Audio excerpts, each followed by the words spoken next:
onions because in Egypt they ate onions. In the time of slavery, onions were the main food.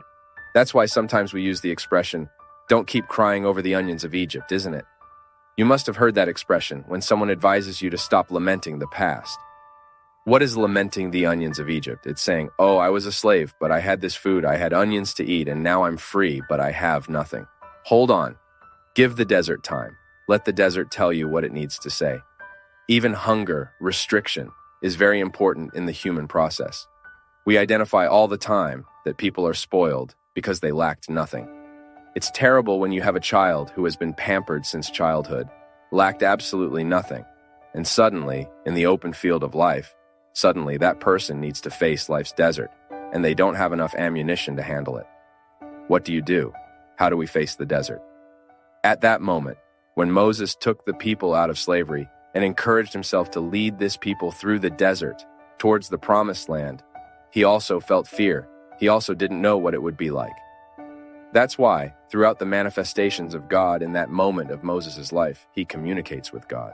They are epiphanies, which are these glorious manifestations of God there through simple reality. It's the burning bush, it's the stone that gushes water. Anyway, God talks to Moses, gives him signs that he is on the right path, but doesn't shield him from the unprotectedness that the desert causes him. So unprotected in that desert, materially speaking, he can establish a trust in God that no other comfort had given. You see how interesting it is? How the unprotectedness, the apparent unprotectedness, has a whole reserved care. And behind the scenes there, just like you, who are a father, a mother, create a restriction for your child so that they can mature, isn't it?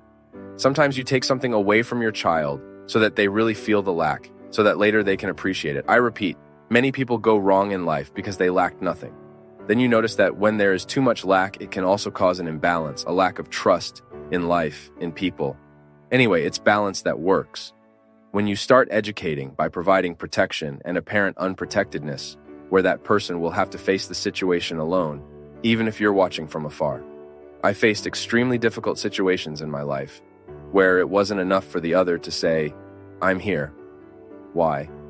Because they were mine. Even help. Looking to the side, knowing that you have a friend with you, that there is a mother, a father, a brother. But in many moments of our lives, this ordeal is to be lived in solitude. It's when I need to experience this feeling of being unprotected. Just like Moses experienced stepping on the discomforts of the desert. By facing those discomforts, he understood what the human condition is. So I also make this experience. You do. I don't want to spend my life in blissful clouds. I really don't.